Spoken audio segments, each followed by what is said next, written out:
Evar baş binerin heja demek ki direş şunda em Ramano Komelgah'ta bername Ramano Komelgah'ta cardin digel hevin îro mêvanê min hene û zanin Ramano Komelgah ez bixwe min ev dikir lê îro hemkarê min Seyda ji bernameya şimdiki zaman û du pisporên aborînas genç Kurda em ê digel van îro li ser pere bipeyvin, pere û civak. Pere ya ku jêra dibêjin krîpto pare, krîpto dirav em ê li ser vêya bipeyvin ew ji 2008 piştî krîza malî finansî ya global ya bankayan di destpêkê de ji aliyê ez bawerim yekê Japoniye yan navekê mistesar e yan grupekê ye hê diyar nîne krîpto pere hate pêşniyar kirin weke ku alternatîva krîza malî di destpêkê de krîza malî krîza bankayî ya ku 2008 da dinya ketibûnê lê piştî wê elbet ew bi Bitcoin yekû navê wî pereyê ye bi Bitcoin gelek guhertinek çêkir di nav xelkê de gelek guhertinek çêkir di nav ekonomiyê de hate ji aliya aborînasan ve hate menaqeşe kirin gelo ev ya alternatîva nîzama rista neoliberal ya dünyayê yan ev ê digel vê ev be em ê ji destpêkê bi gotinên termên ku ew cure aborî finans bikartîne em ê bi wan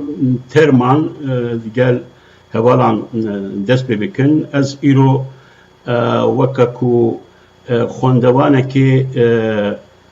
ji dibistana seretayî ez ê ji wan pirsên li ser krîpto dirav bikim ji wan bixwazim ku ji bo binêrên me Bitcoin çi ye, Ether çi ye, Litecoin çi ye, Monero çi ye, Filecoin çi ye, Blockcoin çi ye ew termên ew gotinên ku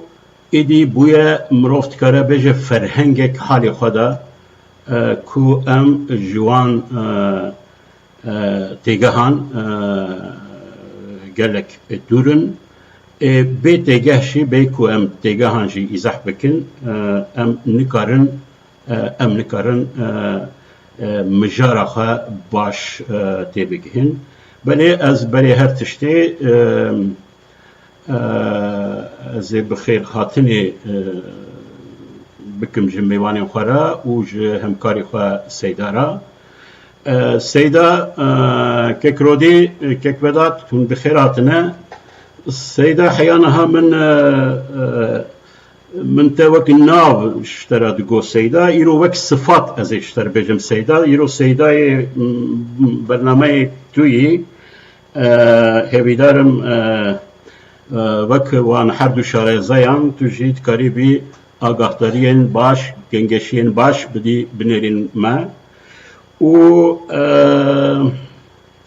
em ji ku dest pê bikin ez dibêjim em pêşî dest pê bikin bêjin ew kripto dirav çi ye bitcoin çi ye çawa ku min got em ser wan terman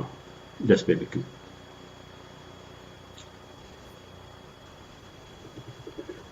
kî dikare seyda tu dixwazî wekî dest pê bikin Tabii ev pirs ne ji bo min e û ez jî bi rastî ew qas ne yani zanîtiya min ne ew qas zêde ye hevalên me îro mêvanê me ne gele ev bikin em dest bi rodî bira dest pê bike ka em bêjin ka li ser yan çawa çêbûye ji ku derketiye coin bira behsa wî bike di serî de ez veteva silav dikim bi rastî ev weşanameyê pêşî ye ya ewil e em hinekî bikerecanin li hemberî yê wekeve bi qedir em ê biaxivin îşev me hev nas kir em kêfxweş bin destpêkê de ez dixwazim hinek behsa dîrokê bikim yani ev ji kur derket ev bitcoin kripto ji kur ketine ser zimanê me em dixwazim biçekî behsa wa bikim gelek kes nû pê dihese ka kripto çi ye ka va sala ew jî sersalê piştî sersalê gelek kes tevlî piyasê bû lê bi rastî ev ne tenê piyasê û ne tenê îşê danûstandina pere ye dîroka wî nêzî çil salî zêdetir e ev bingeha kriptoyê ave bûye yani gelek kes nû ji we virkirî nû derketiye lê bingeha kriptoyê wa bû çil sal e li ser dixebitin yani gelo blockchain çi ye blockchain blockchain em dikarin bêjin weke kodên arîtmatîkin li ser nivîsbariyê yani çawa bêjim bi tirkî dêjin yazılımsal şifre kodları ev di nava hemî bilgisayarان de li ser nivîsbariyê de hene dîroka wî jî li ser heşteyê dest pê dike salê heşteyî camêrek dertê bi navê Chaum David Chaum li ser nivîsbariyê yani yazılımê dixebite bala xwe piştî demekî de ser kriptoya yani kriptoyekî bingehekî kriptoya ave dike jê re dibe merak piştî demekî jê re dibe merak vî piçekî pêştir dixe wê çaxê bilgisayar kompîter jî nû derketine tevî xwe pêştir dixe di nava 10 salan de weke kompanyekî weke şîrketekî DigiCashê ave dike DigiCash jî wek prensîva ji xulandinê wek dişibe wek Paypal jî wek em zanin weke kredi kartê yani bê perê fîzîkî danûstandin çêdibin di navbera di kesan de hem bilez e hem jî dûr be jî firq nake li ser vê mijarê şîrketekî ave dike DigiCash di nava çend salan de xwe gelek pêş dixe bala gelek kesê dî dikişîne bankê mezin weka Fedê dikişîne weka bankê Avrupayê İsviçreyê Almanyayê dikişîne hevpariyê yani teklîfa hevpariyê jê re dişînin em dibe em dikarin vî piçekî jî pêştir bixin lê demekî kin de ev projeya wî nagîje armanca xwe û îflas dide 2022 de jî patenta xwe DigiCashê difroşe yani bi perekî bêqîmet patenta xwe difroşe halbûkî gava em lê dirênin ev bingeha patenta wî de kredi kartê weke Access weke Mastercard îro li ser bingeha wî de avebûne û xebatê xwe jî li ser wî didomînin di sedemên îflasa wî hebû yani Ew tenê serê xwe pêk ned anî yani erê fikiriya wî bû lê tenê serê xwe ev îşekî mezin e yani tenê serê xwe nikar bû birêve bibe ji ber wê va teklîfê hevpariyê qebûl nedikir ew jî demekî kin de ji xwe hate girtin û herî dawî patenta xwe jî firot tiştek jê derneket piştî wî weka APya şer ji me re got 2009 de weke krîzek derket krîza global derket mortgage derket ev mortgage bi bingeha xwe ji ew derket pêwîstiya xwarinên zîrayî zêde bû yani di wî demê de pêdiviya xwarina zêde bû li cîhanê lê pere tune bû wê çaxê yani xel birçî bû lê perekî ku here marketê ji xwe re xwarinekî bixwe em bi kurtasî wisa bêjin ji bo were fehm kirin perekî ku xerc bike tune bû wê çaxê dîsa wek hemî krîzên dinyayê de wek tê dîtin bankên navendiyên dewletan yani weka Fedê perekî pir mezin xistine piyasê wê çaxê yani kredî belatkirin herkesî wisa bi rêjeyê kêm kredî belatkirin pere belatkirin yani weka cinneta pera bû yani wa sala 2009 daha falan demekî kut APHR dengê te nayê Min got banka jî yani vegera pareyan ji bo bankayan tune bû banka jî ketin krîzê. Belê piştî ku pere bi krediya yani bi rêjeyên küçük yani weka vêga em dibêdin rêjeya faiza Türkiye sedî 1.9 yê zêde sedî 2 falan wê çaxê sedî 0.0.01 pere belatkirin ji bo pereteke ve nav gel danûstandin bike wî krîzê derbas bike wê çaxê pereyê muazzam yani belakirin xistine piyasê demekî wextê vadeya faiza vegeriya hat gelek kes bi wa pera danûstandin kiribû ji ber wê pere bi wa re nemabûn pere nemabûn çünkü pere bêqîmet bibûn wê çaxê sedî 400 bêqîmetiya pera çêbû bi rêjeya faiza wa wê çaxê ez neşaşibim sedî nîv bû yani sedî nîv weka ji 1001 be falan sedî nîv bi faizê pera didane meriv lê belê pere sedî 400 bêqîmettir bû yani ew perê ku belat kirin komple bidane hev bîle ew nikarbûn ji wa krîza derên ji xwe apû dengê te nayê dîsa Kekojin ku formula Satoshi Nakamoto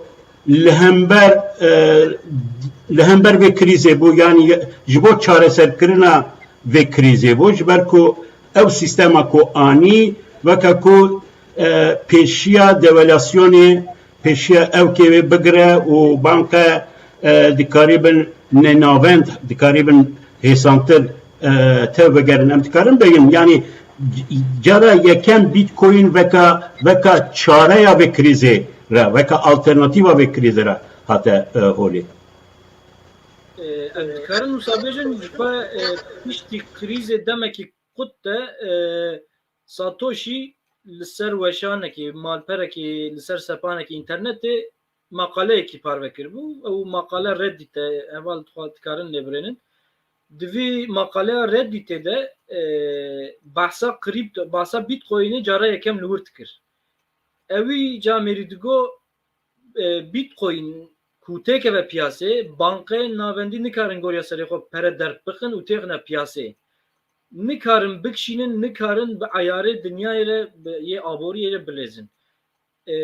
ji ber wê bingeha behsa bitcoinê dikir kriptoya yani behsa blockchainê dikir bi kurtasî digo bitcoin hejmara bitcoinê diyar e kesek ne dikare zêde bike kesek ne dikare kêm bike kesek ne dikare dest dêne ser yani nabe amûrê dewletan destê dewletên qirêj yani kesek nikare ji ber müdahale bike enflasyon ji ber vê avayî çê nabe yani enflasyon çi ye ku piyasê de pere zêde dibe mal bi qedirtir dibin yani tişt danûstandin bihatir dibe zam tê ser tiştî hege piyasê de pere kêm dibe mal dîsa erzantir dibin refaha xelkê zêdetir dibe. Ew jî xwast ku vî çareser bike bi rastî basa vî Bitcoinê dikir. Cara yekem 2009 de çawa me got bahsa Bitcoinê kir li ser alternatîfiya pergala dinyayê de yani aboriya dinyayê bi rastî jî li ser benîkekî zirav e. Yani em gaval dîrokê direnin 10 sal carekî krîzekî global em rûbirû em dibînin û bandora wî li ser me tesîr dike bi rastî. Nexwazim jî wek dewletê Tirkiye yani ne mezin û ne piçûk bandoreke pir neynî xerab li ser me tesîr dike. Bi rastî jî piştî ku meriv bingeha kriptolojiyê, blockchainê û Bitcoinê meriv fehm dike alternatîfekî qewet e yani meriv wî jî fehm dike yani ji ber ku ne destê kesekî de ne destê dewletê de yani dewlet destê xwe dirê jî berîka meriv nake wî alî de. Apo deng naye. Rica dikim dengemin vekili bêrin. Bira Rica vekîl. dikim. Divê de em dikarin bêjin yani ew programa bi koda çi digotin vekilî çavkanî çawa bi Kurdiya wî hûn baştir dikarin ew bikin. Yani dibin weka programa bernameya vekilî çavkaniya vekilî ya ku ev têgeh tê çi manayê yani ev ya esasa viye û yadin tego yani bi hudud peredaniye yani bi sînor peredayiye ew destpêkê de çi qase ew û hêjî wisa ye yani gelo ew pere hatiye guhertin yan hê çawa ku di 2009 da çawa ku dema ku Bitcoin hate danîn hê ew pere ye. Pirsa yekem dest pê dikin Apo. Belê. Em dikarin mesela bişîbînin em her car xwe behsa vî dikin bi kurtasî ev termînolojiya kriptoyê biçekî zehmet e yani bi rastî Kurdî jî zehmettir e yani Kurdî ji bo aboriyê yani zimanekî em çawa bêjin hê xwe tam negihandiye. Ji ber wê em behsa kriptoyê teknîkî em çekî zehmet e bi rastî em jî zehmetiyê dikişînin lê em dikarin bi zimanekî rehet behsa vî meselê bikin ka ev prensîba şixulandina vî blockchainê vî Bitcoinê ka çawa çêdibe. Yê herî Kurd tê global mînakê ew kê didin weka lênûsên dikandaran yani ev yekî diçe dikanê deyn bi deyn tiştekî distîne yan bi perê xwe tiştekî distîne AP dikancî jî wî not distîne işte ferz ke AP yaşar hatiye dinana kiriye wî not distîne deftera xwe de nota xwe digire dûre vedat çûye tiştekî dî kiriye av standiye AP dikancî wî jî dinivîsîne li kêreka wî li binê wî dinivîsîne û kîtê piştî wa jî kîtê bi wa ve bin wa de dinivîsîne û bi wayê wir ve yani berya ku çi nivîsandibe bi wa ve girêt de yani qefil lê dixe nahê le careka diye ew vebe yani kesek nikare pêşiya ew kê de danûstandina yekem kes nikare bigorîne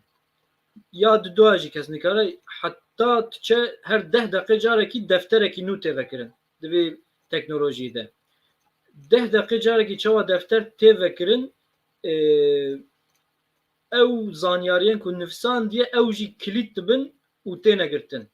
ji ber ku kesek nikaribe pê bilêze an jê bibe an tevlî zê zêde bike bi qeleman mürekkeb tê nivîsandin ev Apo deng dayê Zincira blokê dihat gotin çi blockchain xwe bi wateya xwe zincîrê girêdayîne yani girêdayî yek danûstandinekî bike ew dibe zincîrek qilpokekî zincîrê çawa min got evet girêdan yani çawa min got veka şagirtê sinifa seretayî yani dibistana seretayî ez ku bipirsim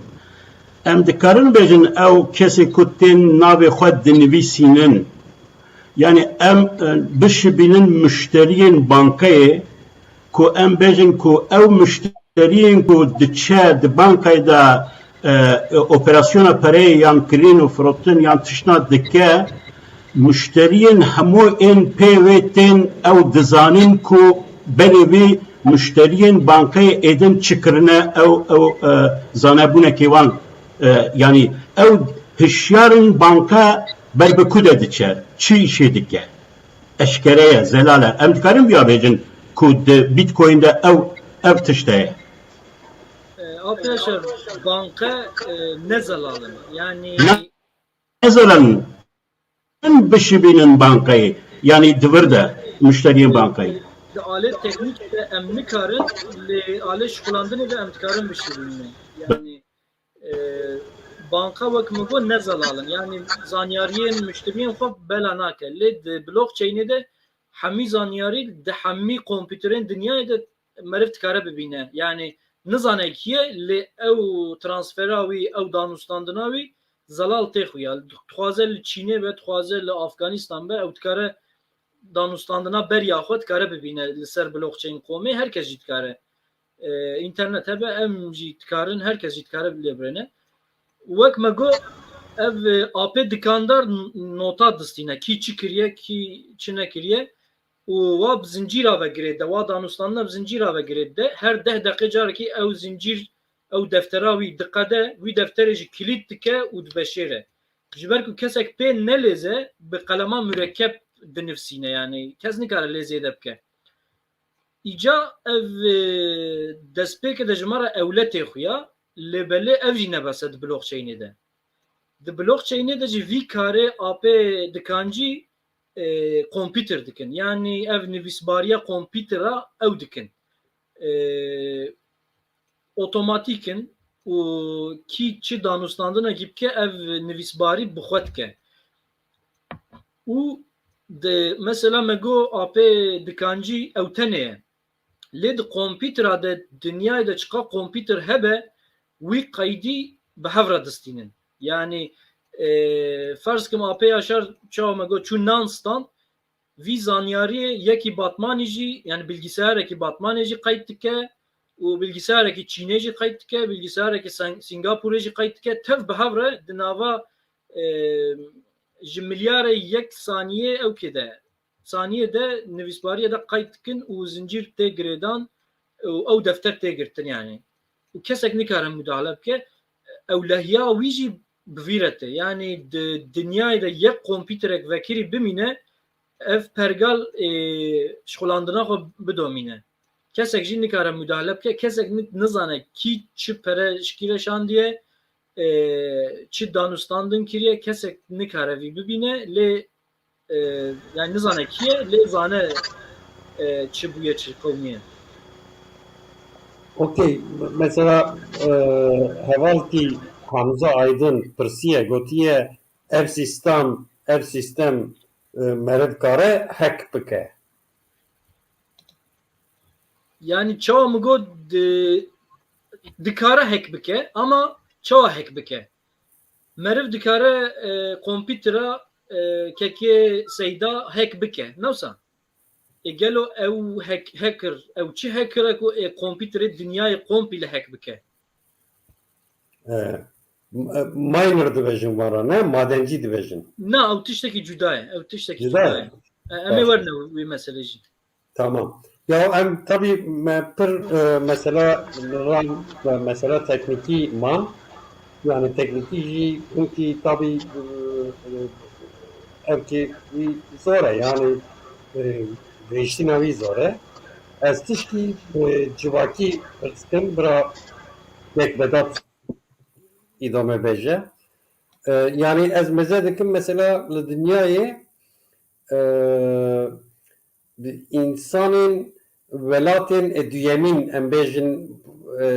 mesela Latin Amerika, Afrika, Nijerya dibêjin pir li nav sektörê danûstandin çêdikin Türkiye, İran, Kurdên me pir ew dikin lê Avrupa û Amerika û Kanada û welatên pêşketî zêde xelkê wan ne navdana. Ev çima wereye gelo. وەکو پێشی گوت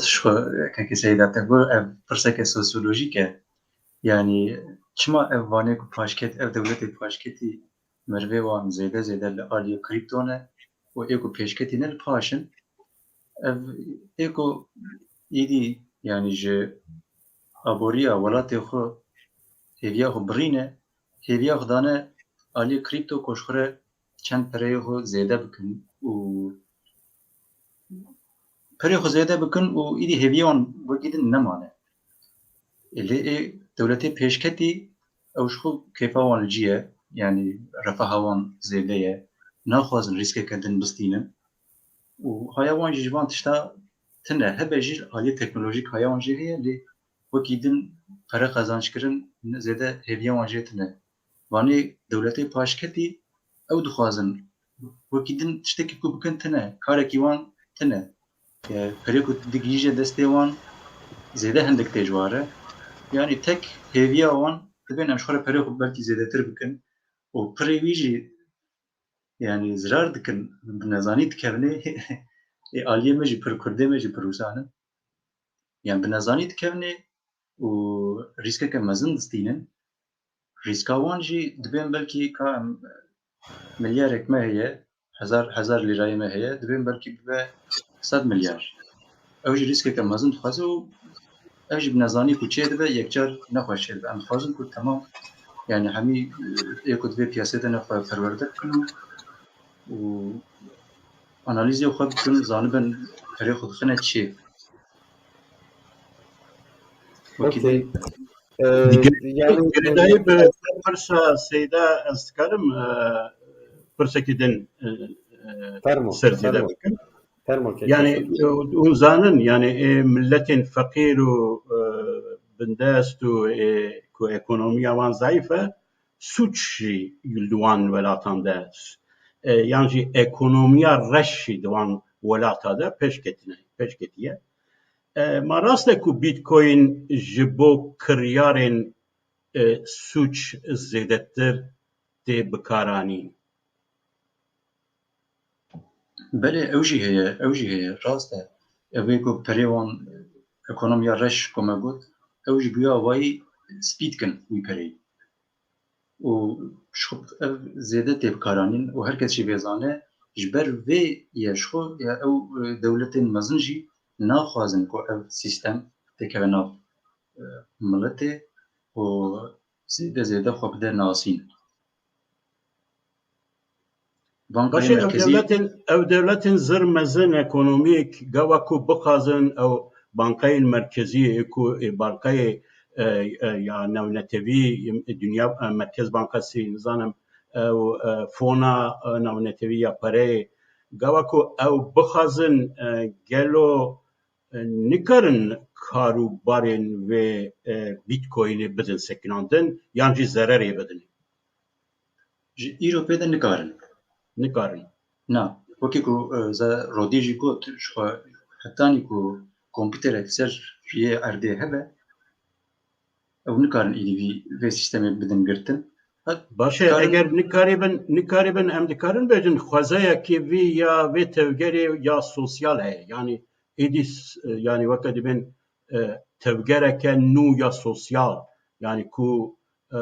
girêdayî bi dewletan nîne û dikare bi serê xwe bê dewleta jî ku dewlet midaxele jî bike ev ê encamên nû ya sosyal veke li dinyayê. Ji xwe wekî ku min got ji ber vê yekê dewlet naxwazin yani di sîstema aboriyê de her daîm dewlet li merkezê ye û pere li dorî dewletê diçe tê îro em temam pere didin dewletê awakî bi şeklekî vergîne û çine bi şeklekî perê me tewa digîje dewletê lê vê sîstemê de Satoshi dibe peer to peer yani ji yekî diçe yekî din di navê de dewlet û banka û wekî din tiştek merkezî tune yani vê sîstemê de dewlet li ciyek dine ne di nav aboriyê de yani ji ber wê jî naxwazin û ev tiştekî şoreşek e ji bo sosyal jî me got Ew cikî ku dewlet tê tune be şu ew derê be şoreş. devlet hene Salvador'a nû kiriye weka döviza xaya resmî ya devletê min pir merak kir çima tevî li dinyayê Salvador'a nû ya kiriye ew xwara kiriye döviza resmî argüman tabii kriza ekonomik denen yani evkilli argümana diyare herê bihêz ya aborînasên ku ya pêşniyar kirine ev ku salê 6 milyar dolar euro baş nizanim li 6 milyar ya dolar ya euro salê bank vergiya bankayê tenê ji bo çûn û hatina pereyên Salvadorê ji Amerîka ya ji derva Salvadorê ye. Yani bi vê awayî bi vê sistemê ew xwastine ku ew 6 milyar dolar yani êdî ji wan re bimîne ji ber ku çawa ku cenabê te got yani ew ji navber ra yani ji bankayê ra vê xercê vê vergiyê nadin. Rast e şu mesele ew bû. Mesela wan jî ew e. Hem wî awayî û awakî din jî dixwaze ev bi Kurdî çi tê gotin yatırımcı. Yani dixwaze wan perê Veberhener. sistemê de ne veberhener dixwazin ku ew veberhener tev werin bi aliyê wan de. Vêga mesela divê ku Bitcoin ku nizam çend Bitcoin wan hebin em ê divê pasaport bidine wan nasname bidine wan. Dixwaze ku ekonomiya xwe bişek jor daxil şxul biniye. Belkî dibe vî awayî ez ê pere bikişînim nava xwe. Başı berê em ê bên ser Kurda yani û ser karûbarê ve û diya bi Kurdî lê kekro de eger em dikarîbin bi Kurdî bi çend xalan de zelal feydeyên vî ji bo civak û aboriyê ya Bitcoinê çi ye? Feydeyên vî. Me hin zererên vî me ew kir li feydeyên vî yani ji bo civakê û ji bo ekonomiyê. Em dikarin di çend xalan de zelal bikin. Em dikarin zelal bikin mînaka pergalan niha em bînin ber çavê xwe em ê feyda wî ji xwe em ê bibînin. Yani di pergalan niha de çawa hevalê Vedat jî got pere hemîl haydora dewleta digerin. Dibine îro pere tenê bûye argûmanekî destê dewletên qirêj. Yani gel nikare divê pergalê de ciyê xwe bigire, müdahaleyê pere bike. Yani statûya meriv jî dewlet diyar dikin. Divê Tirkiye divê sedî pênciyê hemwelatiyê min bira feqîr bin. Sedî dehê wî bira lüks bin, bira ultra dewlemend bin. Bira wê de jî nav îş û karê xwe de bin, ne bimrin ne sax bin. Yani divî pergalê de em dibînin pergala banqeyan e. Ev pergala banqeyan e. Bankal gorî serê xwe pere derb dixin, gorî serê xwe faiza diyar dikin, gorî serê xwe îcraya dişînin. Îro yekî ku Tirkiye bijî û nebe bêje deynê min li ser banqeya tune, ez texmîn dikim li derdoran tune, li derdora we jî ez texmîn dikim tune. Îro em tev bûne esîrê banqeyan û banqeyê dewletan jî esîrê banqeyan cîhanê ne. Yani îro em deyndarê dewletan e, dewlet jî deyndarê dinyayê ne. Yani weka min navê jî bîr kir. Bankaya dünyayê. Erê. Îro pergalekî wisa tê jiyandin gel di nav vî îşî de tune. Tenê di dinyayê de sedî nîv însan vî pergalê dimeşînin ew ê din tev ji wan re dişxulin. Tev hizmetkarê wan in kî çi qas jî bişxule ew zêdetir dewlemendtir dibin. Yani wek dîsa Vedat jî got ev şoreşekî mezin e li hemberî pergala niha pekî ji kur ji hev diqetin yani feyda wî em werin ser feyda wî cara yekem ev ji enflasyonê millet diparêze. Neyarê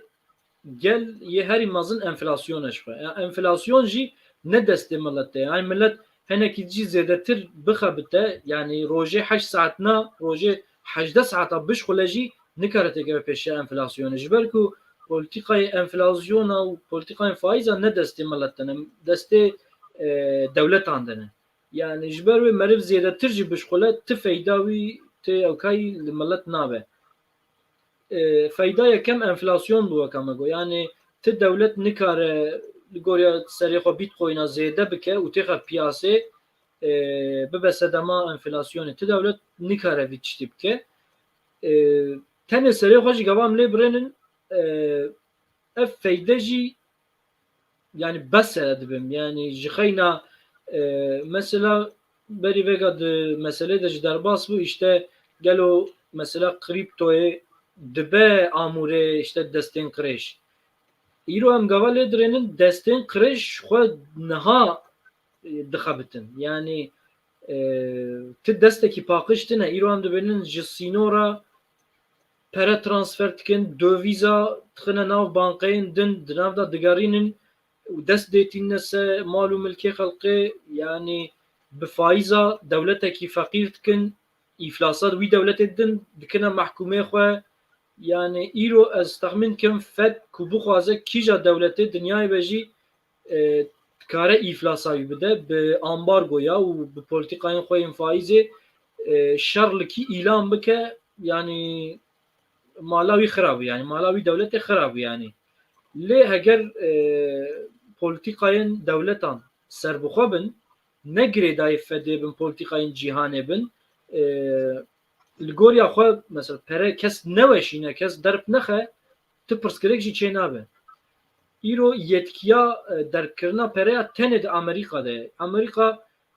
ez wisa bêjim di nava vî 2 salê de di piştî pandemiyê hejmara derbkirina pereyê wî di dîroka Amerîkayê tev deynin sehev weka vî 2 salê pere derk nekiribe. Yani em dikarin çawa bêjin em tev vêga heziriya xwe krîzekî dîsa global dikin. Yani krîza vê carê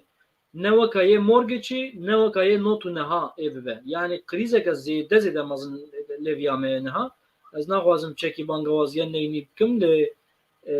tablo li ber çav e. Amerîka çawa me got di nava vî 2 salê de çiqa pere weşan dibe, di dîroka xwe de tewa bidî sehev hewqa pere ne derk nekiriye yani. Yani demeka nêzik de Fed dîsa bi destên qirêj faiz dest bi bilindkirina faîzan bike. Ji xwe çawa ku dest bi bilindkirina faîza bike, enflasyon yani perê xwe ew perê xwe derk kiribûn dîsa ji dewletan bistîne. Yani bi milyar dolara deyn dabû dewletên din, perel dinyayê bela kiribû. Vêca ku faiza xwe zêde kir, êwa pera dîsa bikişîne ba xwe, ku pera bikişîne ne sermayedar dimînin, ne xwediyê fabrîqe dimînin, ne bankên navendiyên dewletan bimînin. Yani hewqa pere hatibû derkirin rewşa Tirkiye, rewşeke îro em dibînin kîloya bajana çûye 7 milyona, 12 milyona. Em cana koma de jî baz dikin, pisman ve dat bin simbêla de dikene, ev bûye weka me 2 kîlo xwe bûye 40 milyon. Yani derekî weka Tirkiye'de ku 2 kîlo xwe bû bin 40 milyon, demek ki hem de divî 2 salê ku pere derkirina pereyan hewqa rêjeya wa bilind e. Yani hewqa pere zaf wextê zaf e ku 2 kîlo xwe 40 be, ku Amerîka pereyê xwe bikişîne, ez texmîn nakim 2 kîlo bacan xwe bibe çiqas yani. Yani di roja xweş de Tirkiye, rewşa Tirkiye ev ve di roja xirab de pir tabloyeka neynî em dibînin yani. Baş tu dibêjî di têkiliyên sîstema ya nû ya Bitcoinê gelo em dikarin bêjin alternatîva sîstema malî finansiya düzena neolîberal ya dinyayê. Yan jî ez ê pirsa xwe biçik ewtir bikim, zelaltir bikim. Tu zanî heya niha dijî vê neolîberal sîstem du îdeolojî zêdetir ew kirine. یک مارکسیزم بود دوزانی کو او سیستم به مارکسیزم را لهو کرنه کر یا دناو خدا حواند برنگکی بشویکی یادن اسلامی بو مثلا فایز اسلام دیگود ام فایزا بانکیان حرام دیکن قبول ندیکر سیستم که بوسا لی ویا همو همان همان بیجی همو دولتین کو بی اسلامی به کلتور اسلامی نه همان بیجی فایز دوان او قدرشی درباست به یعنی نو لیبرال سیستم هر کسی دخوده به شیوه که دشبینه هب گلو و آلترناتیوی و بشبینه خواه یان او آلترناتیو به براستی آلترناتیو که رادیکال Yani براستی پرگالا نئولیبرال کاپیتالیزم زیده خورده yani گوری من سخناتا خو بجم tabi peşaroji kes nikare şirove usa net bike devlet hiç niha ve gerçi hazırya xwe kirine bingehê xwe finansî vega her çiqas Tayyip di rojê carekî dertê dibe em ê işte kriptoyan qedexe bikin em nailin işte teknolojiya blockchainê li vir bişqule em rê nadin lê em dibînin çend carekî jî bankên Tirkiye behsa ew dikin dibe em ê bingeha xwe kriptoyan ave bikin Hadi pêşerojê de em çawa bibin ez texmîn nakim Bitcoin bibe pereyê netewiyê hemî dewletan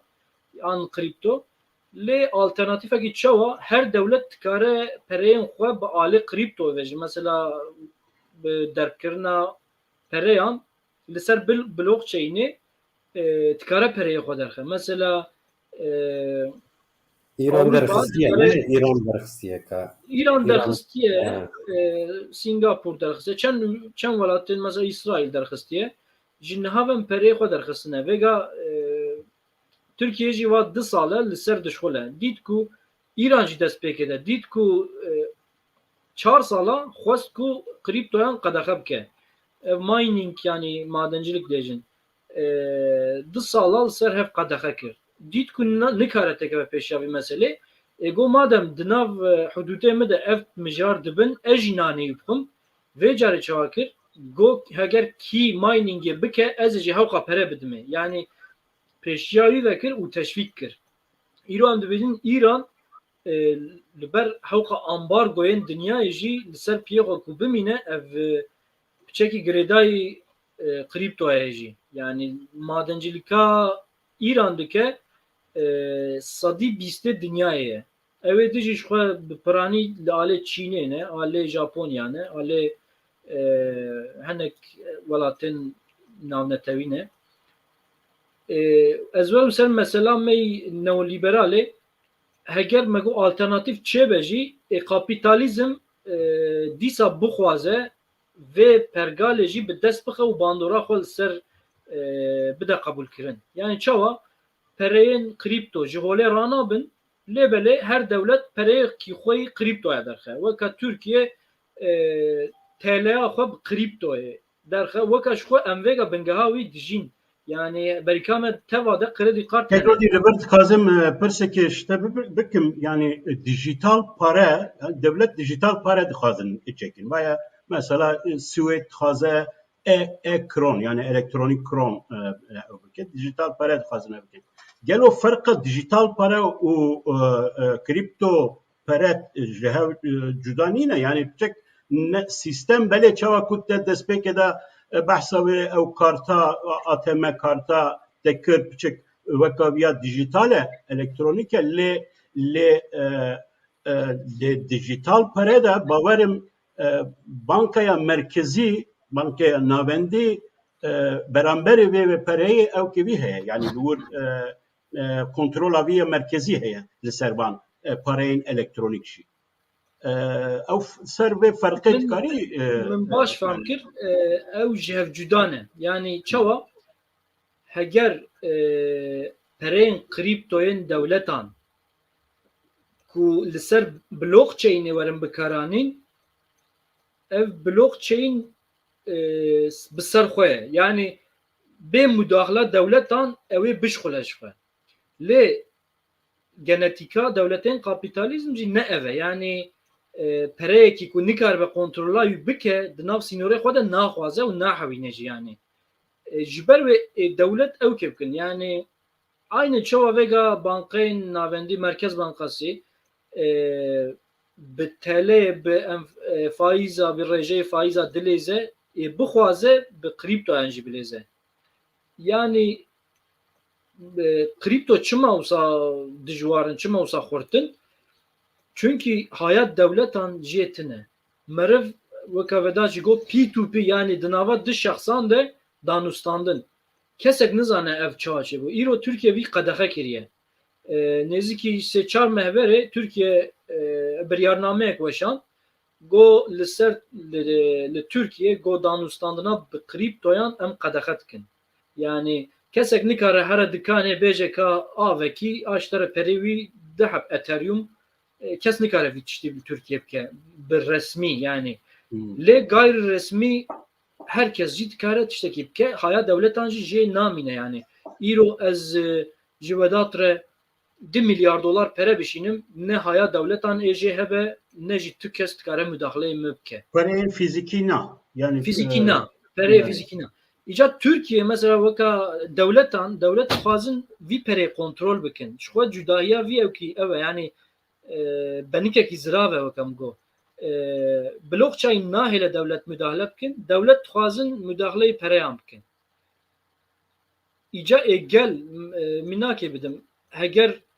dîsa politikayên faîzan dîsa birêve herin dîsa enflasyon çêbin dîsa devlet müdaxileyê pereyê kriptoyan yani pereyên xwe netewî yê kriptoya piştî ku derxin dîsa müdaxileyê wî bikin hejmara wan zêde kin an kêm bikin bikin weka lêstikê zarûka ti feyde û ti ew nastînin û ti firqa wî jî ji niha çênabe yani heta qet destê xwe nedin baştir e lê heger gel di nav xwe de alternatîfekî ave bikin yani şoreş bi rehetî nayên pêkan yani gel jî divê xwedî lê derkeve kî em dibînin îro gelê hemî dinya jî xwedî li kriptoyan derketiye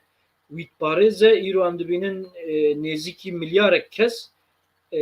herî kêm carekî danûstandinekî kriptoyan kiriye yani ji 8 kesê yek kes haya wî kripto heye û bi kripto herî kêm carekî tiştekî kiriye yani îro em lê direnin devlet ku destpêkê de ku qedexekirina mezin bi ayîna serê tikarbû têkeve pêşiye lê îro em direnin kripto ketine nav jiyana rojane îro em dibirin gel danûstandinên xwe gelek bi kriptoyan jî dikin sibê du siba em ê herin çawalek kartol de Ethereum'a bikirin yani bingeha vî niha hê tam nerûniştiye lê belê pêşero dice kesek nikare bêje ev rûnane ha devlet bixwazin ji vî ewkî bacê bistînin vergiyan bistînin ji xwe derdê wayê mezin jî ev e Tirkiye ku nikare vergî bistîne qedexe dike İran nikar bu vergî bacê jê bistîne qedexe dikir lê demekî kin de em dibînin ev qedexebûn radibin û pêşiya wî têvekirin îro em dibînin yek û qedexe nakin devletên Awropa îro pêşiya kriptoyan vedikin Amerika, Kanada, Çîn, Japonya, Singapur, Avustralya, ev Rusya, İsrail, ev devletin mezin tev pêşiya kriptoyan vedikin û dixwazin bingeheka finansî li ser bankên wan netewî werin avekirin. Lê ev devletên ku li paş mane ev weka Afganistan, Pakistan, Cezayir, Tunus, ev Somali, Cibuti, ev devletên wisa dixwazin qedexe bikin. En ku herê zêde mağdurê sistema finansî ya dinyayê ne ev ya qedexe dikin. Belê aynen pergâjê ji xwe wî dixwaze ew bi destê xwe qedexe bikin. Ve behsa İranê kir min girêdayî bi kripto pare tiştekî bûyerekî balkêş ez hatim ewkekî nûçeyekî ji xwe weke pirs dixwazim ji we bipirsim ji we her duyan jî Seyda behsa madenciyan kir ve berhêner yani madenciyan ê ku li madenê digerin veka li Bitcoinê digerin ne ji ber ku ez bawerim دەستپێکێ دا ئەس بەس ناکەم هون باشتر ئیزاح بکەن لێ دیارە ئەو مادەنجتێ gelek elektrik xerç dike. İranê vê daviye operasyonê li ser kesên ku vergiya elektrîkê nadin, pereyê elektrîkê nadin li ser wan biriye, operasyona kiriye.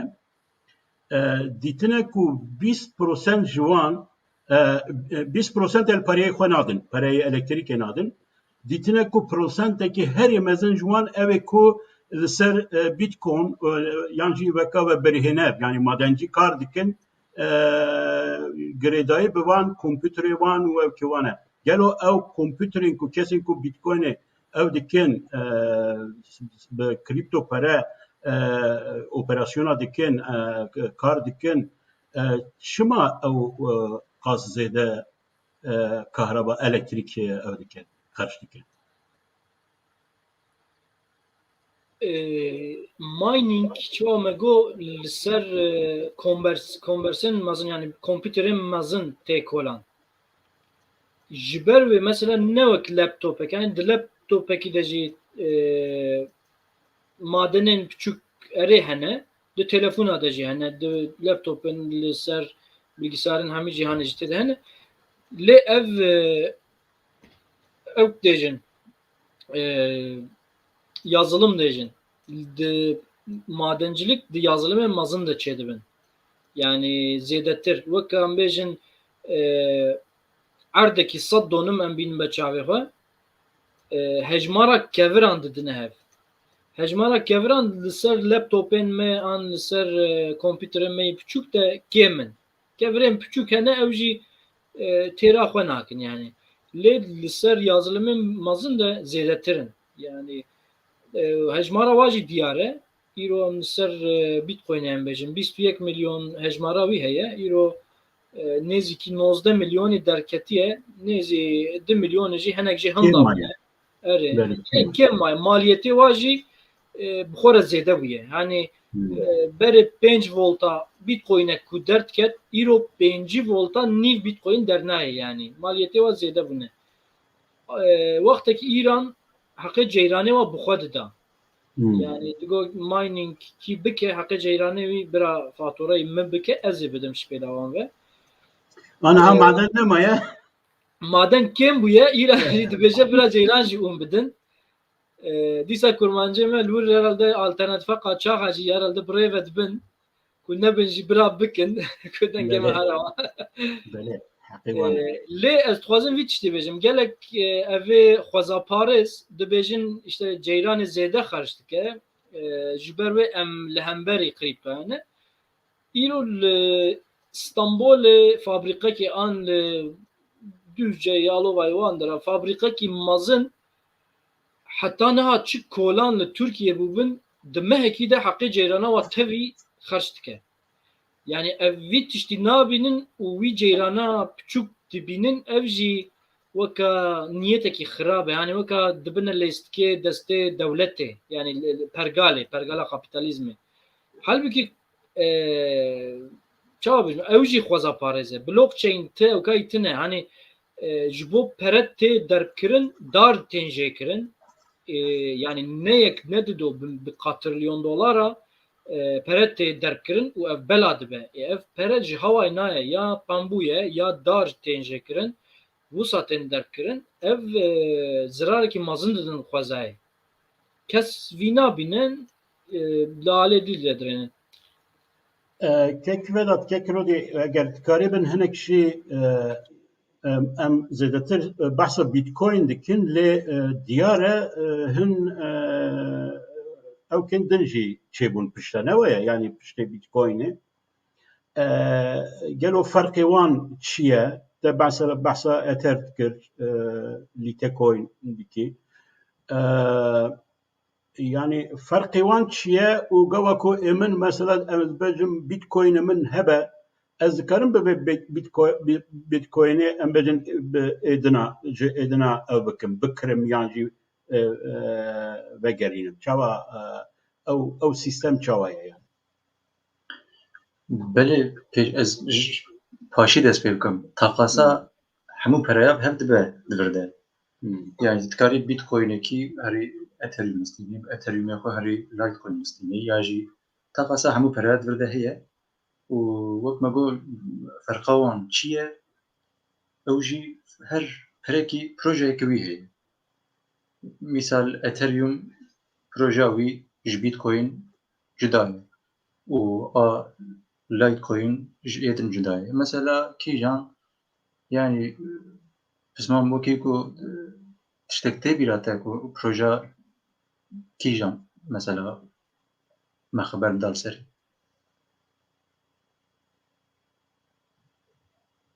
كيكرودي اشتت برسارة چوا دیسا دکارم مگو او بروجه برای تزيده بواره تزانبوي كيجان بو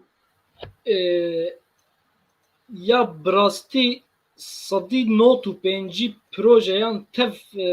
وکا چوا ازي ورد ما بيده سر پروژه رانتی هات ناوه کرن یعنی دوام لیدرنن همی dokümanı gibi dolaşının da mal perende işte One adı bejim white paper ne? White paper var. paper'ın koda dolaşının işte çiye benaven pereki benavende em duhazın ser pergala bankayan da bilestir bikin em duhazın be evletir bikin ser kodan da bikin kilit verhasıl alternatif ya Hindistan'dan heye gelek kes mesela Çili zezane o minakeki Çili zezi heri baş bağırkem eve koynek vek Çili zeheye dibe yani taraftar Diego Aligiran koyna Aligira'ya dibe em tuhazın bi timin futbolları an ye NBA'ları an bi tenisleri falan vaka çabiş vaka sponsoriye ki vaka فرض کم یکی آمد سپوره کوچو توکن آمد سپورستان تکاره و توکنین خوب به کمتر بها تکه و استادا آمده و ماچه و سیر بکه آن کوبوا توکن هر دانستاندن ل آمد ستوره آمد سپور ستور کو دانستاندن خوب پی بکه به ارزانتر ای بکره آلیگر جهور بشینن car cara tîmê kevine tengasiyên aboriya êş tîmên xwe re hinek diyariyan bişînin wisa çend projeyên wisa cuda cuda hene gelek jê jî zaten ew kin hinek hene dibin ev koyînekî welatparêzî ye yani cîhanparêzî ye şînayî parêzî ye kî vî koyînê danûstandin dike li ser komisyona wî em dara diçînin işte gel koyun duvat iştane le vaka meseli de go yani sadi not ve haşte wan vaka listike yani behava ki 10 sala ki pere ki kom bikin komisyon gelirin koyun komisyona pere bi dest bixin û rojekî şevekî tarî de ji piyasê derên delîst bibin piştî xebera delîstbûnê ji xwe fiyeta wa koyîna bikeve û hemî borsa yeko wan koyînan ji lîsteyên xwe delîst bikin ev senaryo di paşerojê de jî gelek caran medîtî bû yani ev ne tiştekî xerîbe salê belkî 5-6 hep koyîn jî delîst dibin ev koyînên mezin de ez dêjim hani ne wayê îro hejmara koyînan gevan dirinin 6 mehberê hejmara koyînan 8000 bû îro em lê dirinin nêzîkî 15000 îro roja îro nêzîkî 15000 koyînê derketine piyasê yani her yekî ku projekî muazzam buwar hebe nexwe çi sıkıntiyê me çi pirsgirêkê me neman em her yekê kevirekî biçûk dêne se hev ji xwe pirsgirêkê me namînin qesta te ji koyîna yani ew rengên pereya kriptoye ne yani wekê bitcoin وەکێ vedat jî got ev altcoin hene wek ser alternatîfiya bitcoinê ne yani kripto currency dibêjin yani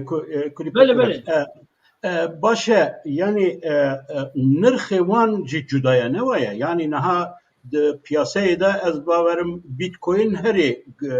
بالنرخة هري جرانة أبين دن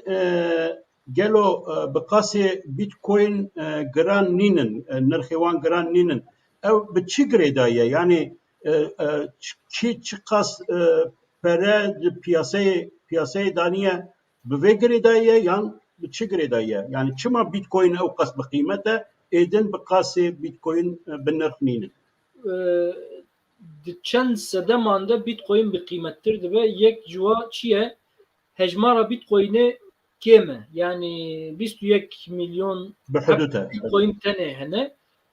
ye gelek koyunendin mesela dibidin 2 trilyon hecmara koyun heye yani me çice famkir ev top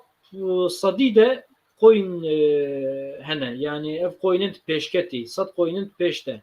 em dibinin ev heneki koyu projane heneki mazının yani hacima zede ev hacimci çavaçede bitcoin koyuna yekeme jiber ve yani blockchain و kripto hami bitcoin hatın maskirin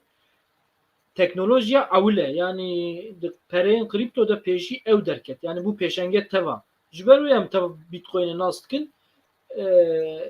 u jiber ve yani bizedeyi bitcoin te haberdan vek her car komen xodaş dejin bitcoin bave piyasaya ethereum diya piyasaya yani ایرو بیت کوین کو خرابو پیاسه جی خرابه به ایرو اتریوم کو باشته به آلت کوین همی پای دیا خود چن اوج باشته به هم تکرم وی مینا که بدن وقت مگو بیت کوین اره یکمه کوینا یکمه yani derketiye و herkes زیادتر وی ناست که باندوراوی جی کوین دن 100 قاتی 1000 قاتی زیادتره لی امتکارم وی تشتیجی بیشن بیتکوین تکنولوژیا اوله جبر و تکنولوژیا گرانه جی yani ایرو هم ترانسفر کی به بیتکوین هم بکن دنابرا 15 an نیف ساعته ده دیجه جی خوان لی فرض که alt کوینه کی وک نانوه هه کو هم ترانسفر پیدکن ناوا 3 saniyede yani ev tişteki başta ev koyunun heneki nutur derketine dnava nif saniyede hatta jisadı 2 saniyede وكا جتي يعني تشين وكا اشمامات كمتر جيران شي خرشكنا بله بالتكنولوجيا خد نوجنترن و بيشكتيترن يعني بيتكوين تكنولوجيا هري كفنا جبروي وكا عربي انا ها قيمتها بيتكوين شي بيتكوينك چه قاسه دي بياسه دانا ايرو بر ب 5000 دلار evet یک بیتکوین yani euro emledrenin 47700 dolara yani. Euro 48 bu 48. Bu 48 az mı ne şu an? Seyda بالبرسن رودي از بمن وسطي كو سيدا madencitiya bitcoin'e de direng maya. Rasta yanna. Ben ne maya jiberku gelek altcoin'in dinji benavent yani vega dicure coin hene. Ere az man biya bepirsiya. Kekrodi man biya bepirsiya. Bugura. Yani en bahsa madencitiya bitcoin'e dikin gelo madencitiya eve kripto currency'nin dinji henin yani coin'in dinji hene. Bele etxazım vitişti bejim. Ye dinji hene vega pirsek ji hate vale ki pirse de be ferqa coin u token ajevçiye coin وقت مگو پرگالا بلوکچین بکارتینه و به ناونده yani ev kodevi nivisivi kod nivisivan be navende le token le ser coinan avedibin farskim coinek işte kalem coin le ser kalem token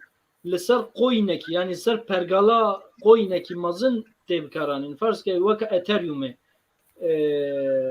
tebkaranin yani token pergala coin'a brevedibin wan bikartinin farqa wan eve o evka mining'a token'a nabe le mining'a coin'a dibe باشه kek vedat kek rodi seyda yani eme disa peyder pey begerin servan pırsa le az khazım anaha kun bahsa khwabikin yani اون چاوا کتن نویش چاوا گروپکی و سوسیال و آوا کریه Çima بکردی Bitcoin'e بزمانی Kurdî, کردی یعنی و نوی و چیه یعنی بیتکوین کردیه چیه نوی و چاوا بو نوی بیتکوین خبر کردی بیتکوین Bitcoin کردی Kurdî. و آنها او که و چی قاسه او فرمتا و اون چند کسن چاوا کار دکن هیوی و چیه پرسپکتیوا بیا چیه هون جبو کردان جبو کمالا کرد کمالگه ها کرد به دخوازن چه بکن گلو فایده کردان لکویا چاوا ام ملتی خود در باری به اکونومی دا به خبات دا او بکن هدف و چنه بی Xelçava pere eknake qezanj bike,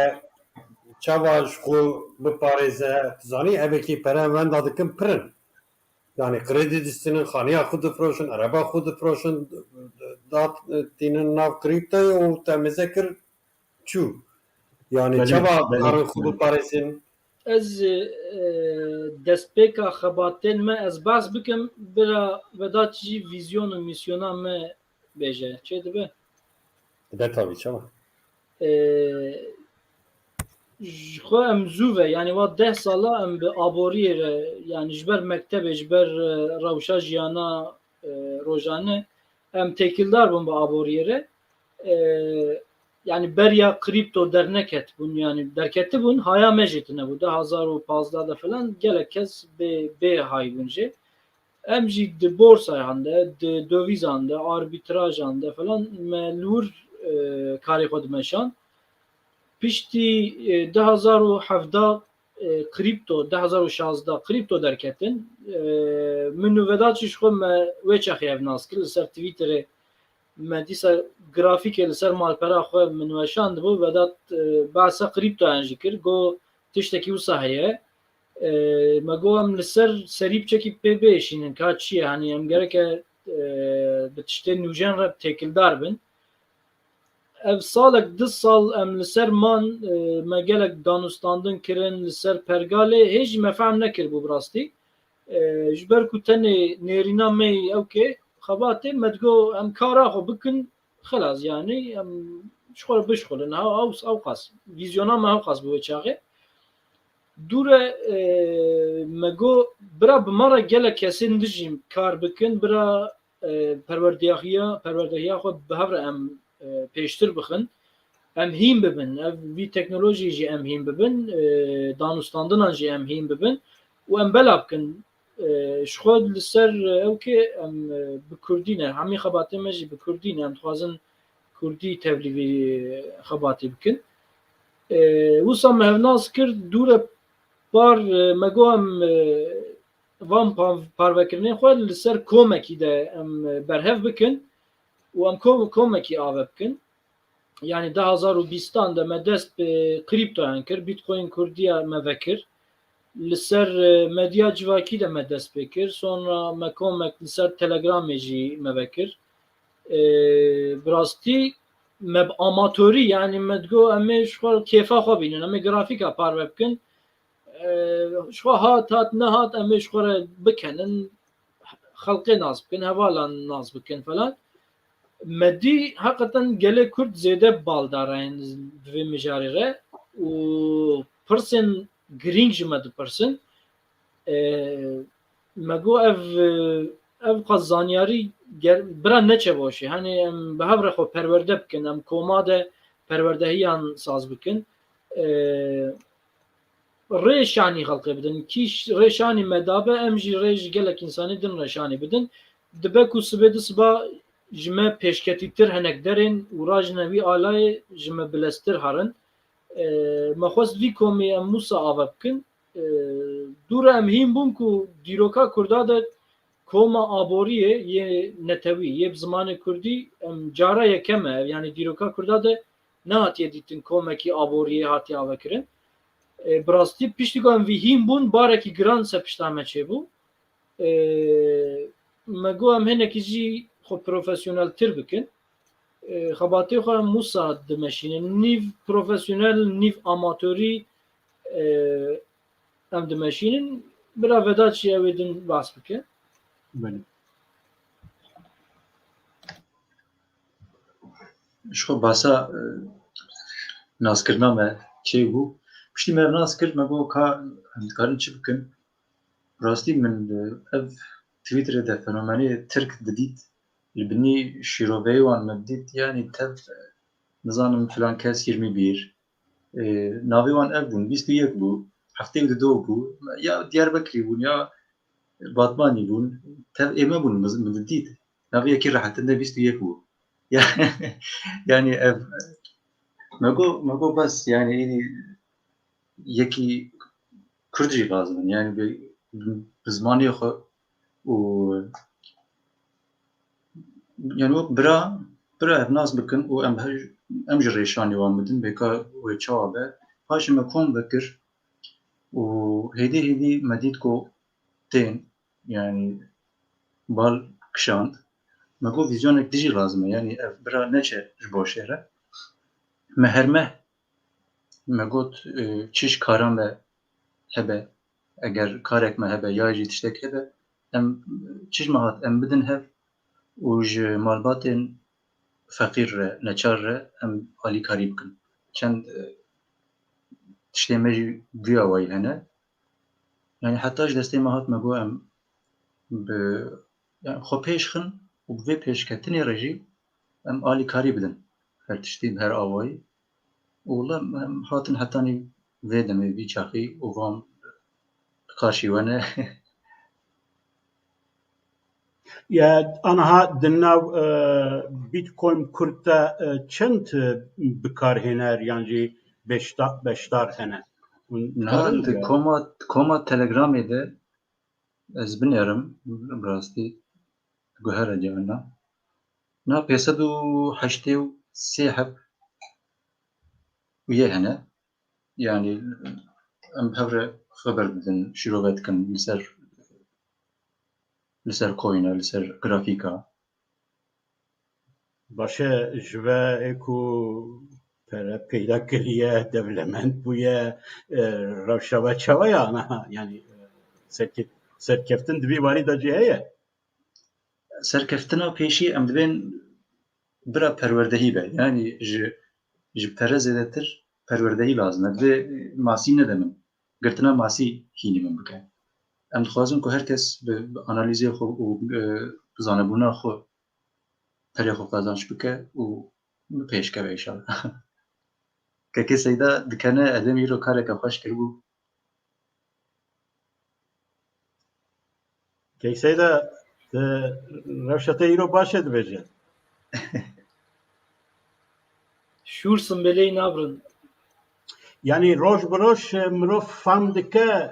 ew kavî çi qas bi qîmet bû çi qas qezanc kiriye belê roj bi roj na deqe bi deqe saniye bi saniye me kare yani grafîkenkî heval ek dikin ev hevalana ev her du heval pêşkeş dikin di komê da pir baş in yani ek yani yekê bi ek be bi em bizim psikolojiya wî rehet be rehet mezeke elbet ekî wî jî heye rîskê wî jî heye ama bi grafîkê hevalan rastî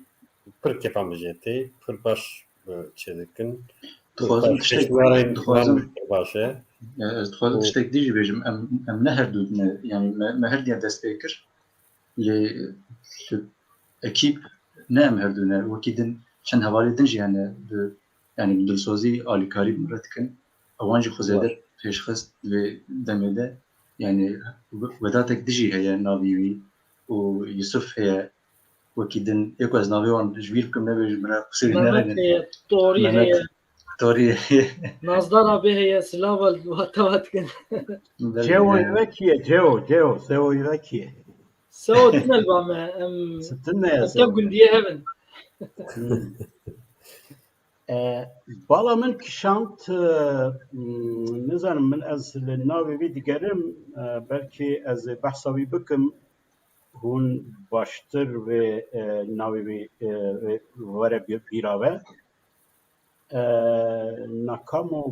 ناکامو از باورم دیسا نابکی ژاپنیه باورم لی ساتوشی انگلیزه ناکاموتو. نه ساتوشی ناکاموتو نه اوی کو یا بیتکومی اولی کریه یکی کل انگلتره چویا لکاتالونیا اکو بیا پیش بریه و تشتکی بالکش او کس لروجاوا لدجي داعش دقال يبقى دقال كردها شر كردية يعني وكا منقو سو يعني وكا سوي اوكي يعني بيتكوما كل لك كاتالونيا ويتشتب بربلنت او تكريه ناوی آنها نکارم پیدا بکم ایرو از راستی بیاتم بالکش بودیم من نبیست قطعا یعنی بالکش دیاره براستی ولاتن کو دست اکونومیا مرکزی یا کولونیال یا سیستماتیک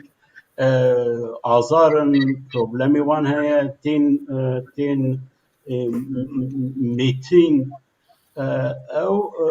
دیاره زیادتر برای خود دادن و اکونومیا آلترناتیف و قزانج کردن برای آلترناتیف و از دما سیدا جمله بحث کرد از عجب مایی ما از نظری ممکن ناو کرده ده راستی او مسئله اوقاس بربلا و ملت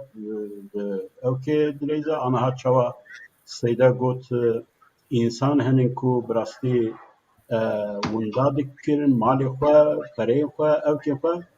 اگر براستی دکاری بن دوی باری داجی هن چند هشیاریان جو کسین کو بشتار دبن دوان کدا دخوازن امجول بن لی یلو چاوا دچی تشتا دبی دقت بکن بالا خواهد چی بدن چی یعنی اری او براستی پر بگرینگه که کرودی تکاریبی چند تشتاجی سر دوار تشتی دا یعنی وکا هشیاری یعنی مروف دبی کسین کو بیتکومی بخازن کار بکن علاقدار بن بکن بشتاری کوما و او بکا چه تشتا دبی دقت بکن زیده تر دست پێکە ئەم ینی پێشنیاریە نەزانتی ئەم قەت ناپەژین کیژی تێ کۆمامە خۆ کۆمەکی ڤەکیریە کیژی تێ سەربەست تێ لێم هەر کەسی رە پەروەردەیی پێشنیار دکن بێ پەروەردەیی بڕاستیژی مرڤ نەزان بە مرڤ گاو نیسکێژی بستینە ئێزرار بکە یعنی نە مەسەلە بلۆکچین و کریپتۆیە مرف بالنظانتی هر تقصیه کی بستینه ازرار که خانیه کی بستینه ازرار که 2 کیلوفی کی بستینه ازرار بکه یعنی جبر و هر کس هر تشتگو تکنیک کوی کو هبه و یکی کو بخوازه بوان تشتم پره قازانش بکه محقق به پروردهیه خو پیش بخه یعنی گلک حواله من کو نو کلمه بون هایا واش تشتتنه بو ایرو هم دورنن اوجی گرافیکان پاروت کن before after'an parvetkin gelek serkeftine eftiş çabacım demeki kinde nabın yani de haftaya ki de merv nikar xob perverde kirin vaka pevajoye ki em va belki 10 sal nav va işadan nav kirinu frotunu grafik و analiz و teknik و tiştu miştadane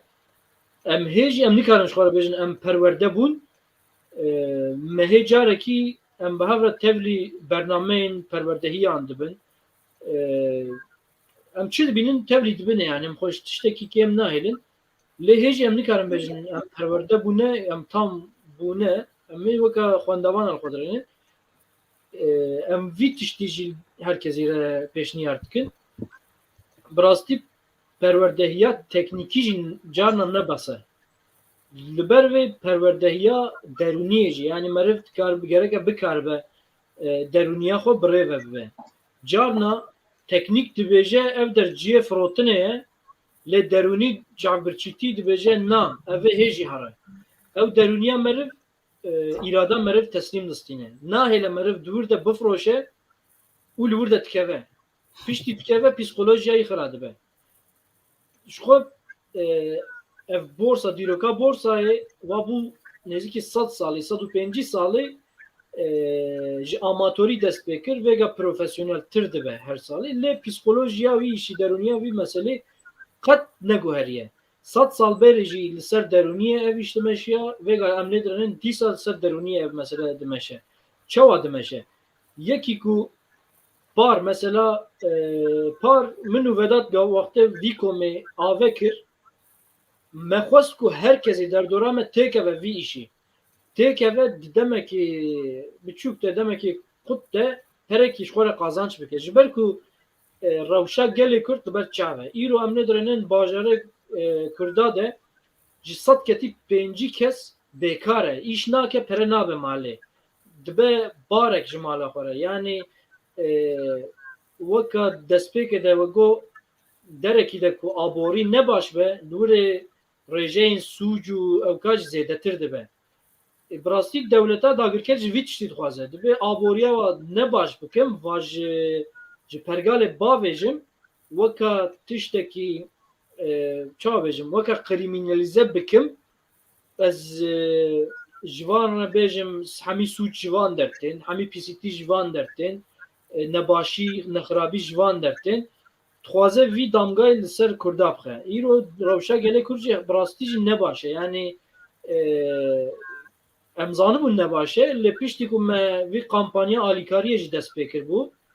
em şaxsen bîzat em diçûne mala em digeriyan di gelek malan de şîva êvarê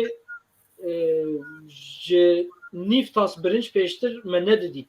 tûpa wa tune bû tûpê piçûk de çêtkirin perdê wan menderê wan balgiyê wan gelek malan de me va tişta dît ev tişt tune bûn haya wa ne ji îş hebû ne ji pera hebû tenê digotin em îro ji birçîna nemirin derdê wan herî mezin ev bû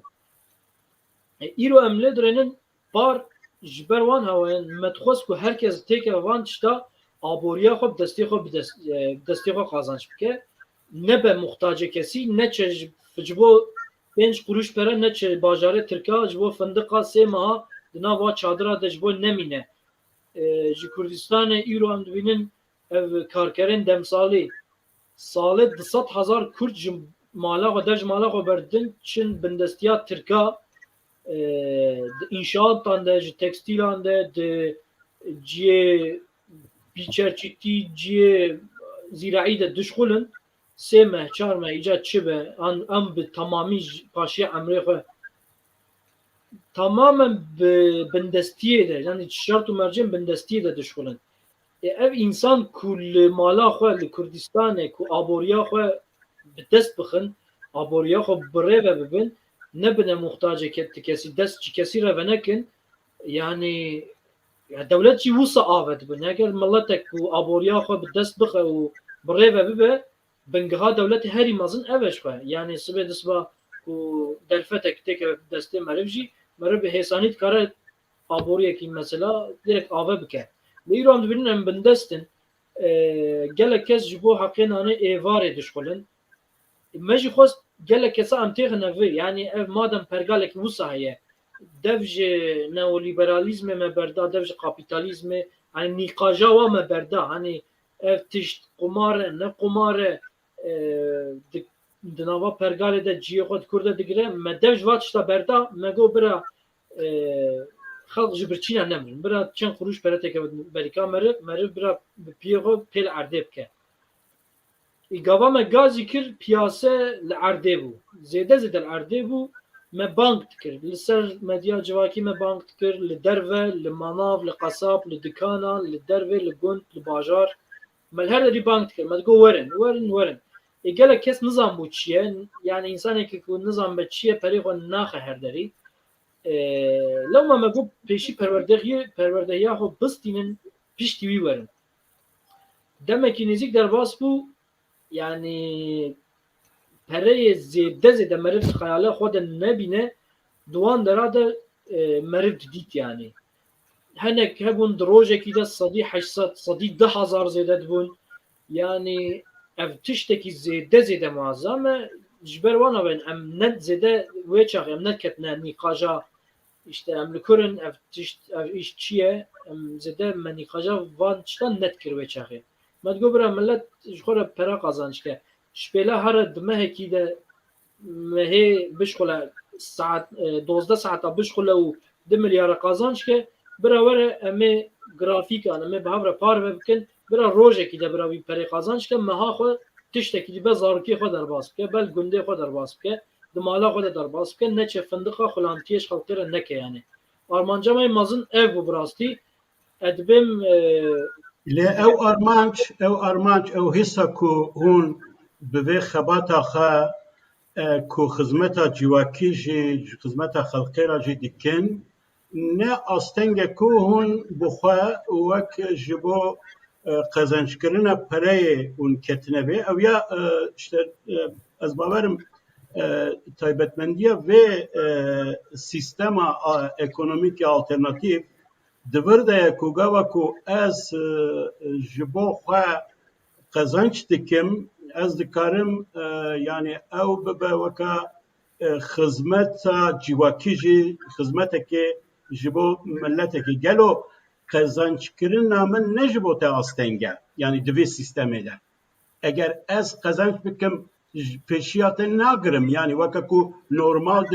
di rekabeta kapitalîst ya normal evkeda tu zanî ku eger ez ser nekevim tu ser bikevî û tersê vê yani divir de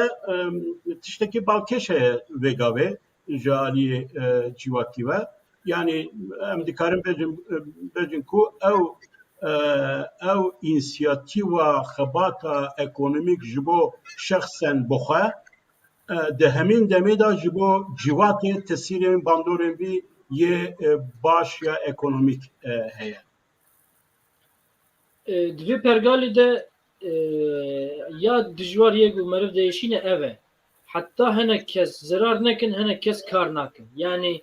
ew pereyê ku di nava pergalê de digere yani di nava veberhêneran de digere hinek ji hineka dertê diçe destê hinekê didin weka sofra guran e mixabin realîteya vî piyasê jî ev e ji ber wê em dêjin hanê madem îro di nava şert û mercên îro de pere bi rehetî nayê bi dest xistin divê em bi rehetî jî ji destê xwe hinda nekin ji ber wê em perwerdehî em her car pêşniyar dikin û em xwe pêşniyar jî bi hev re jî perwerdehî jî tiştê zestê me tê em rêşanê didin wextê kirînan de wextê em stratejiyan diyar dikin carna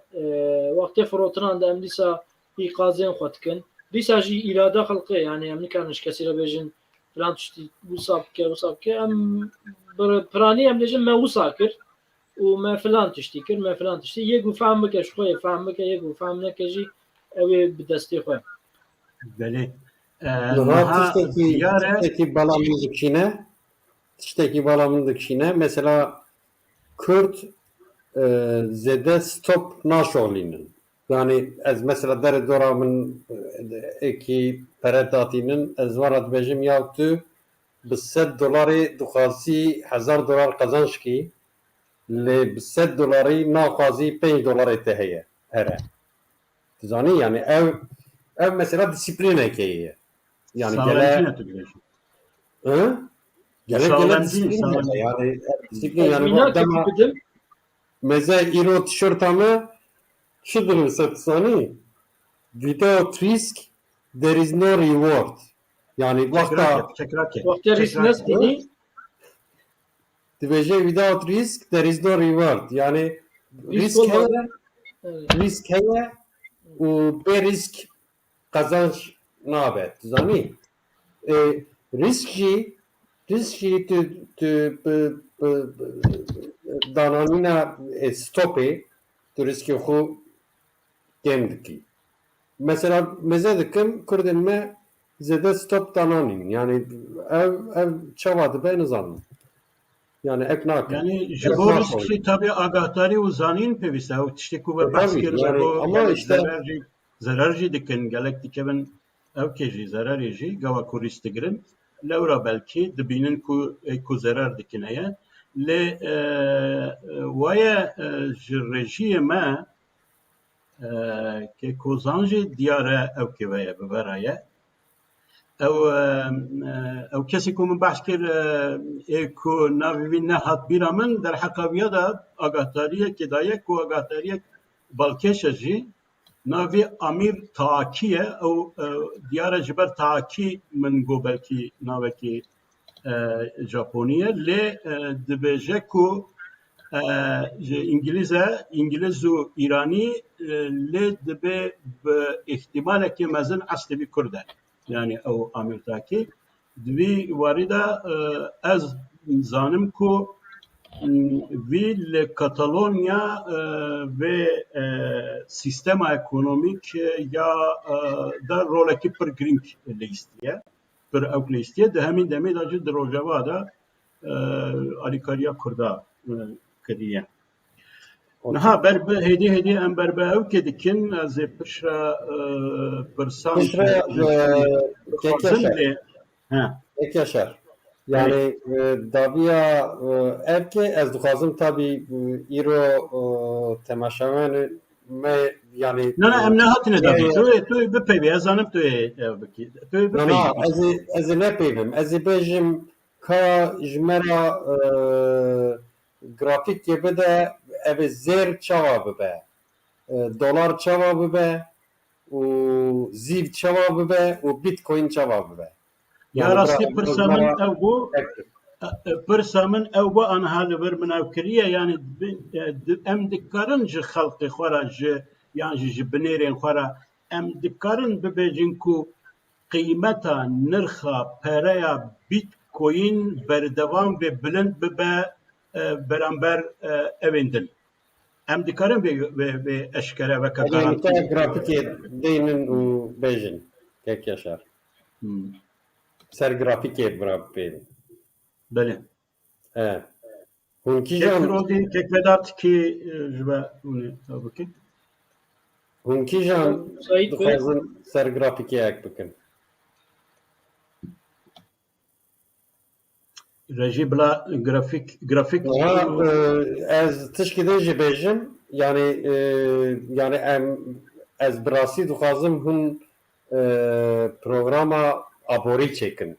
yani hûn karin serê xwe çêkin hûn karin li ser çarpel medya çêkin yani ez ê pêşniyar bidim heval re mesela hinek temaşama hinek nêrînerin me dibêjin mesela ev bername ternekir gele zêde bibe zanî yani ji bo vî jî hûn gele ser vîya bifikirin bêguman eger em bi vê ehemiyetê bi vê giringiyê li ser sîstema ekonomîk ya alternatîf dipeyvin û em dibêjin ku ew ji bo Kurda jê li kêre kêrhatiye vêga vê divê ew bernameyên wisa ser ekonomiya bitcoinê divê sîstematîk civata me komelgeha me divê derheqa viya de agahdarî werbigire bêguman hûn jî pêşengê vê îşê din yani tek yaşar ek em Kurd qezanj bikin cîranên min ev ê wenda bikin ez ji te re bêjim Türk û Arab û Pers ev ê wenda bikin ev kesî ne em ê bêjin ekonomiyên plankirî wenda bikin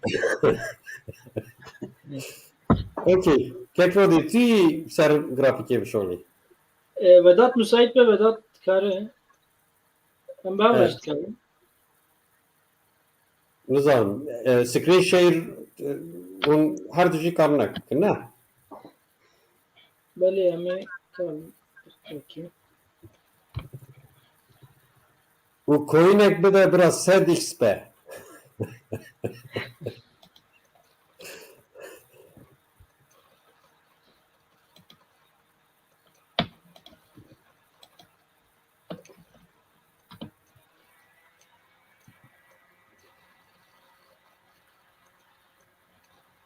çawa çêbû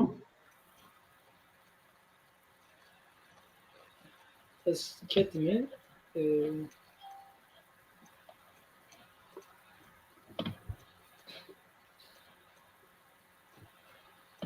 هات تشتاق فيات كان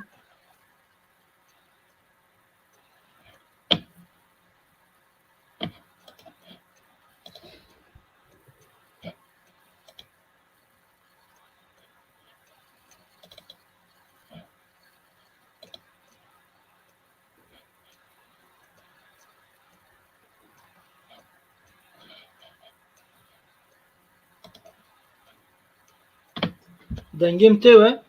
Dê Bəli, dê bəli. vengidete. ون ekranı dibinin an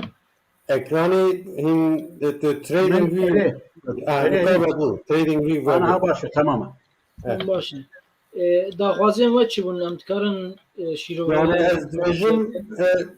via Bitcoin'e berê li ser Bitcoin bike, şirova xwe bike.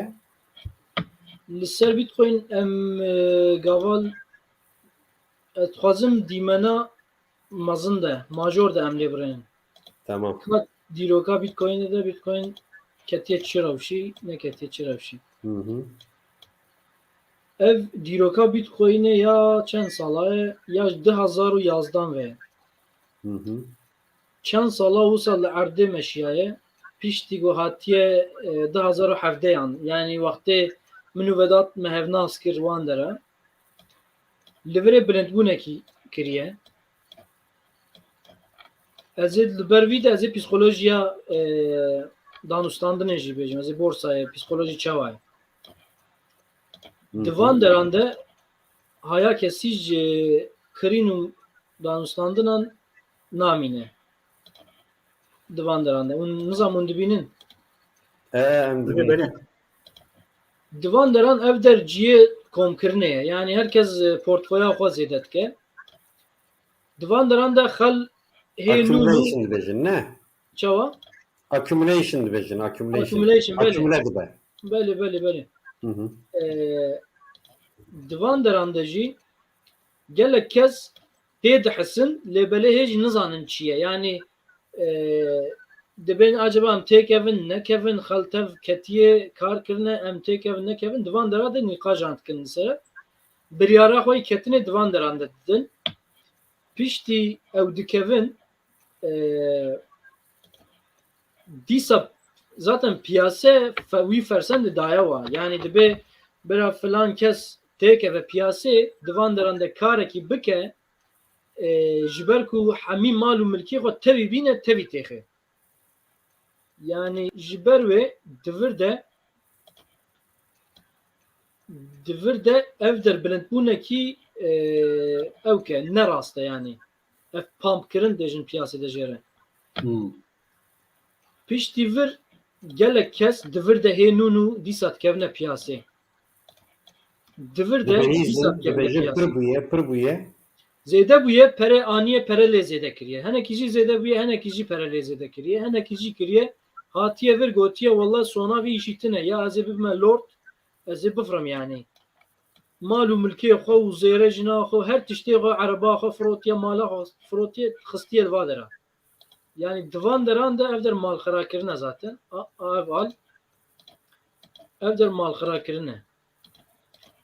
gelek kes divan dera de perê xwe hemîka xistinê û ketiye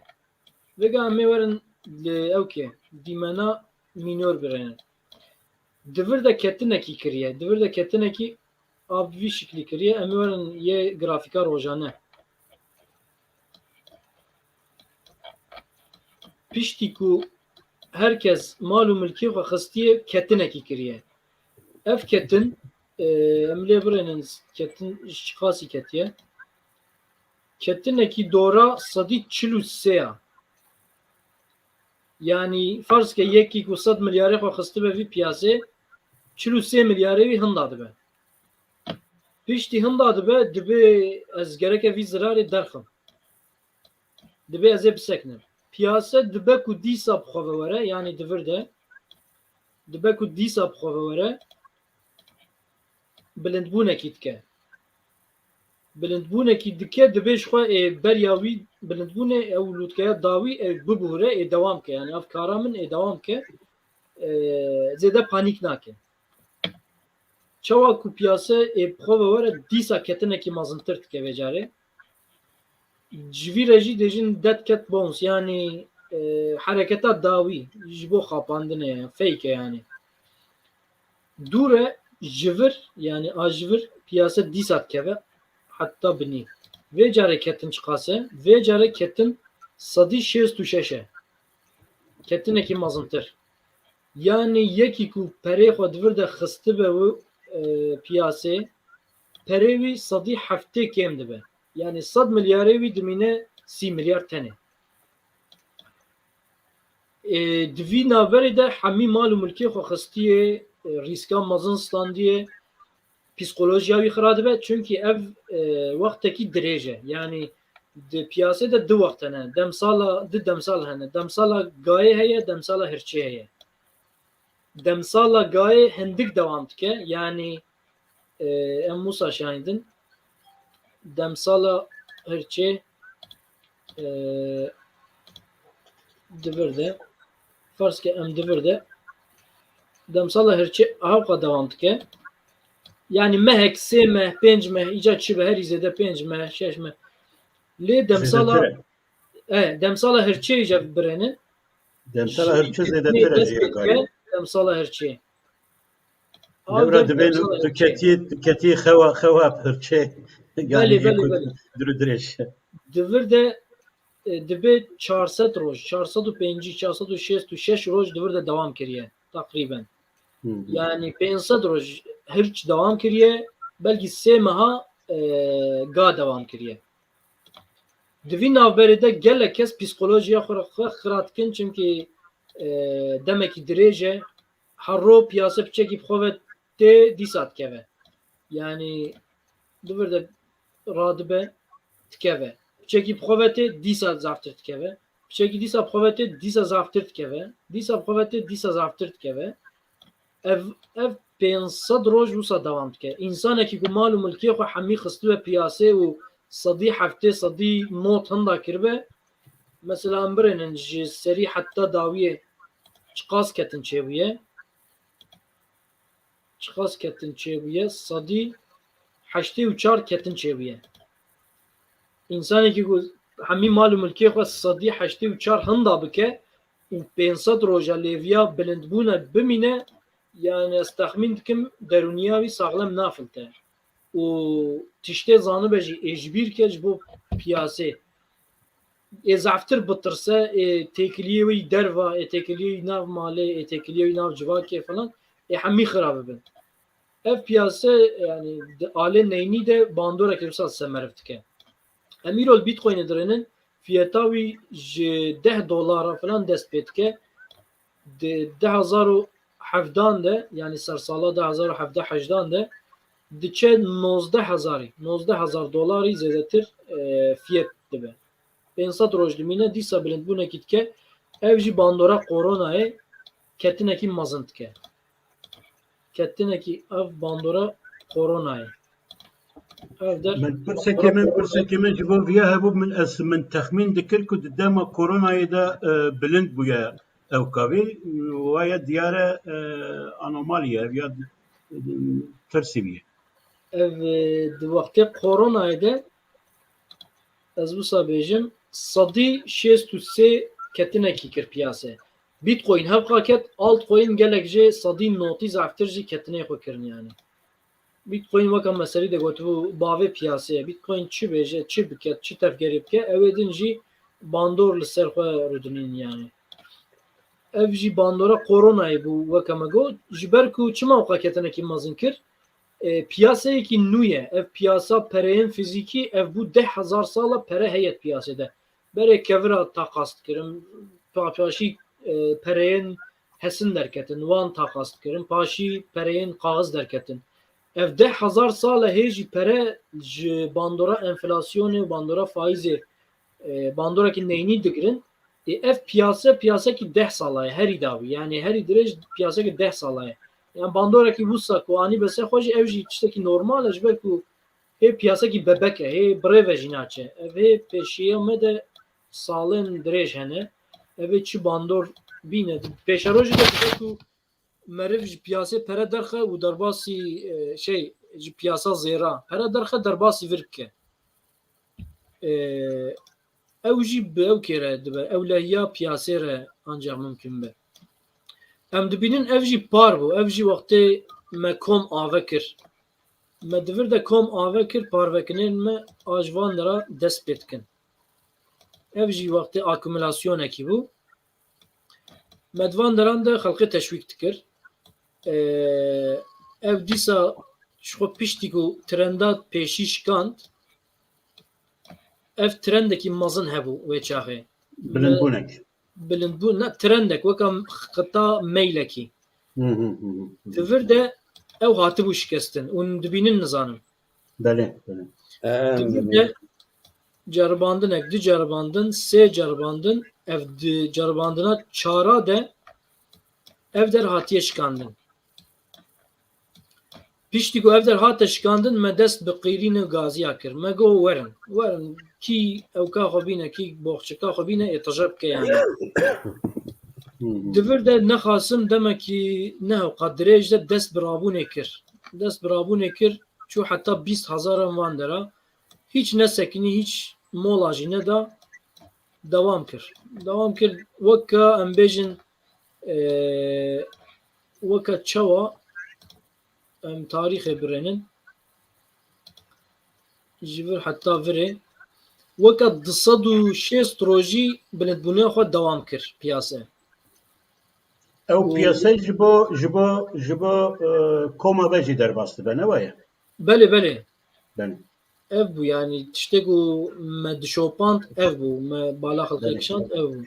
Belê. Em dibînin îro piyasa şikur sedî çend kar daye gel. Îro em dibin tenê Bitcoinê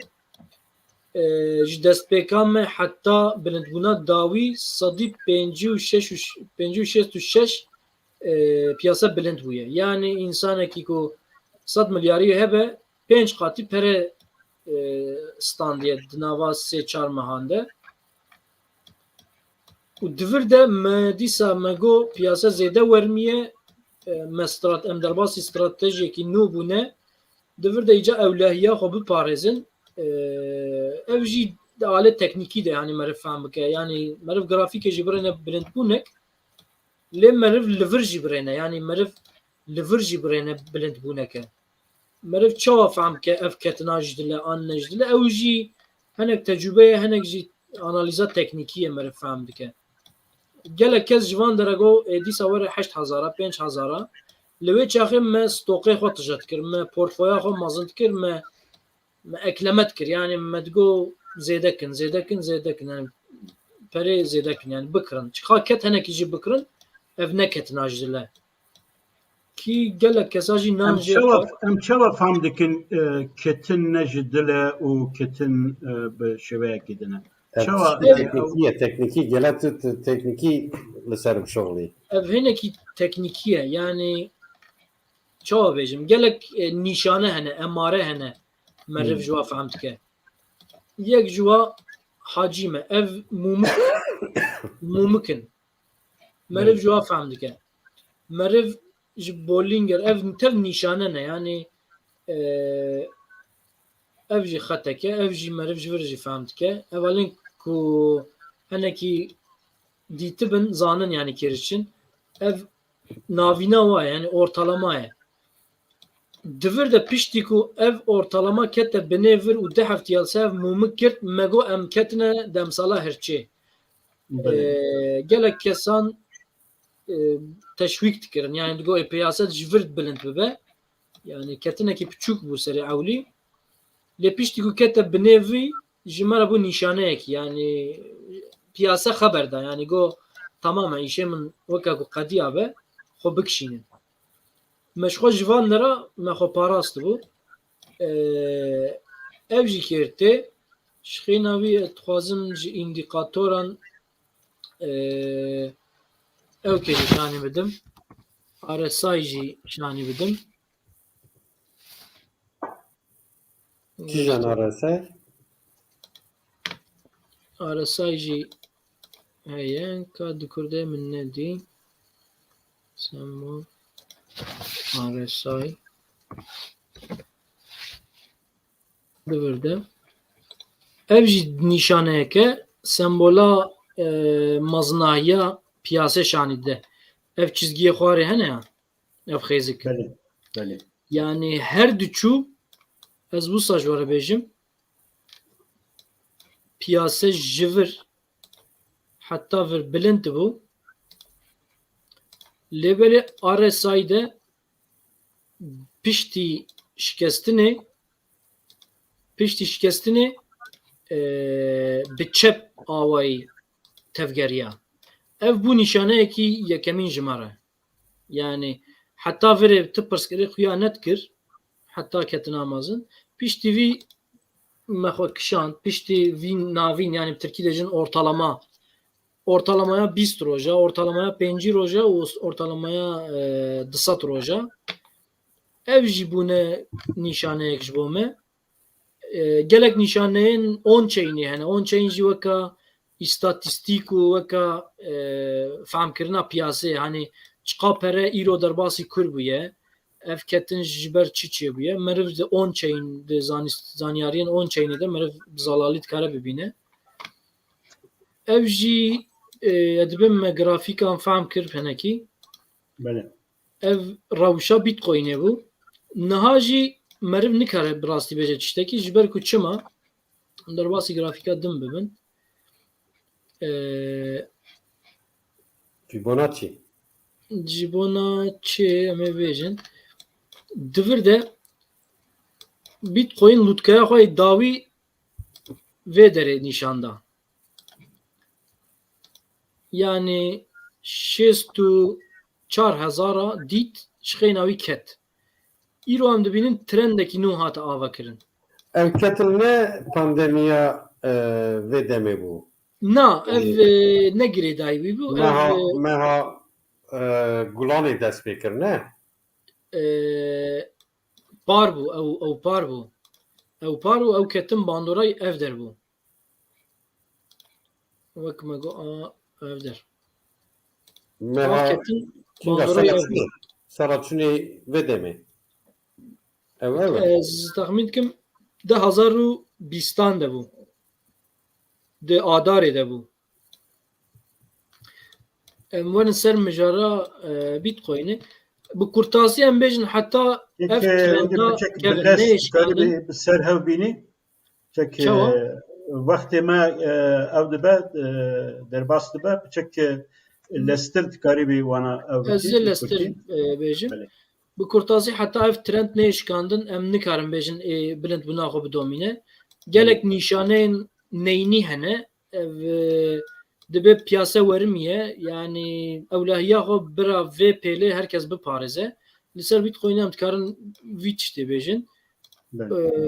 Di xetên girîng hene ev dere û ev trenda sor e. Heta ev her du neyên şikandin demsalekî nû nayê vekirin. Bi kurtasî em vî tiştê wisa bêjin. Ez ya dolarê birinim. Dolar jî em bi kurtasî em behsa wî bikin û em mijarê bigirin. Ji xwe dolar û zêr û zîv hemî girêdayî hevin. Me di sal berê me kiribû 2019 ve me hedefên xwe yên 2021 me xistibû. Li goriya Fibonacci nehu 22 xiyat kir ki trendekî nû hate avekirin. Piştî ku herî dawî 6,88 de bertekistan çû serrastkirinekî kir vêga dîsa divir de ye. Vêga dîsa rekorê de ye. Heta dolar nekeve binê 8,7 bilindbûna xwe bidomîne. Hele ku ev trenda şîn ku were şikandin hedefa pêşî nehu çil û ya di duwa 10 xeta psikolojîk û piştî deha jî 11 ye. Hedef evin bi kurtasî dolar jî gelek spas dikim tek rodî. Nika em ek nekin programa me tê birîn. Sanî 2 saat vextane vakti maye. Ne pey defa Vakti tüneye yek dakika herkes dikare tişteki ev bike daviye Em dikarin bernameyekî din çekin yani Bele, bele. çekin. Tamam. Bele. Yani Çok iyi. hûn wan servan trendan servan bilindbûn û kêmbûnan bi Kurdî beşdarên xwe endamên xwe grupa xwe her daim sistematik agahdari didin ne waye yani wan tiştana çawa yani famkirin bi Kurdî çêdibe yani gava ku wan tişta bi agahdari bi Kurdî ew dikin bi Kurdî yani em bêjin problem dûrda heye. Yani endamên ve fehm dikin. Vedat, Valla hatta ji dersê me tê em zelal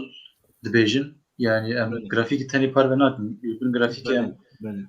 yani şurabaya xwe jî dibêjin Yani mirov bi zimanê Kurdî dikare êdî bi pere qezanç bike, dikare bikeve jiyana ekonomîkî, em dikarin Apê Yaşar, zimanê gotinekî Kurdî heye. êdî